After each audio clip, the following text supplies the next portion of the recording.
سوچیے کہ آج کل یہ باتیں عام ہے سوشل میڈیا پر کہ لوگ حضرت حسین رضی اللہ تعالیٰ عنہ کی آڑ میں حضرت امیر معاویہ رضی اللہ تعالیٰ عنہ پر تبرہ کرتے ہیں، نعوذ باللہ، کہ اس نے کیوں کہ اپنے بیٹے کو گورنر بنایا؟ بھائی کون امیر معاویہ؟ وہ امیر معاویہ رضی اللہ تعالیٰ عنہ جس کے ہاتھ پر حضرت حسین کی بھائی حسن نے بیعت کی۔ کون امیر معاویہ؟ وہ امیر معاویہ جس کو حضرت حسن رضی اللہ تعالیٰ عنہ حضرت حسین کی بھائی نے اپنے والد کی مسجد میں اپنے والد کے تخت پر بٹھا کر آپ کے ہاتھ پر بیعت کی اور اپنے بھائی کو حکم فرمایا کہ حسین تم سبایا فإنہ امامی، حضرت امام امیر معاویہ رضی اللہ کے ہاتھ پر بیعت کیجیے، کھڑے ہو جائیے، اس لیے کہ یہ میرا امام ہے۔ اگر کوئی بات ہوتی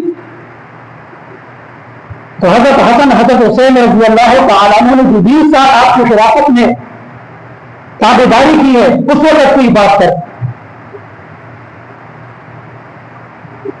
آپ حضرت حسن حضرت امیر معاویہ رضی اللہ تعالیٰ دونوں کی نیت پر شک نہیں کر سکتے۔ اگر کوئی مسلمان ان صحابہ میں سے کسی صحابی کی نیت پر شک کرے اس کو اپنی ایمان کی فکر کرنی چاہیے، اس کو چاہیے کہ کلمہ پڑھ کے دوبارہ تجدید نکاح کرے۔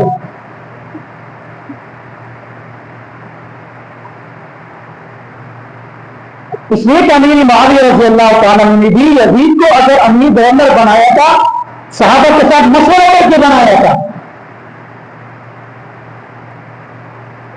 اور چونکہ عام طور پر یہ ہوتا ہے اگر کسی کے اندر غلطی ہوتی بھی ہے، کوئی بچہ نافرمان بھی ہوتا ہے، وہ کہتے کہ یزید تو زانی تھا، شرابی تھا، کبابی تھا۔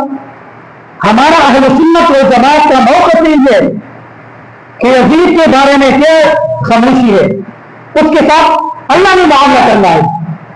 اللہ چاہے گا تو اس کو جہنم میں ڈال دے گا، اللہ چاہے گا تو اس کو بچا دے گا۔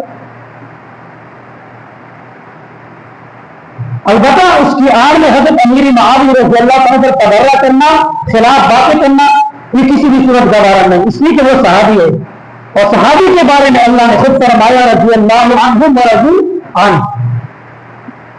تو اسی طریقے سے حضرت حسین رضی اللہ تعالیٰ کی نیت پہ شک کرنا تو یہ کہ نہ جاتے تو سارا معاملہ نہ ہوتا، کچھ تقدیر کے فیصلے ہوتے، اور آپ کا مقصد کیا تھا؟ اللہ کی رضا مقصود۔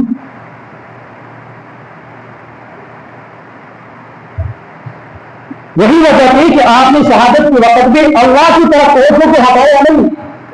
اگر آپ کا مقصد نعوذ باللہ کی مال و دولت ہوتی تو ڈیل کر کے بیٹھ جاتے، ہرگز ایسا نہیں۔ اس لیے یہ واقعہ کربلا سے ہمیں سبق ملتا ہے کہ ہماری اوپر کسی بھی طرح کے حالات آ گئے، ہم اللہ کے جو احکامات ہیں، نبی کریم صلی اللہ علیہ وسلم کے جو طریقہ کار ہے اس سے بالکل بھی پیچھے نہ ہٹے۔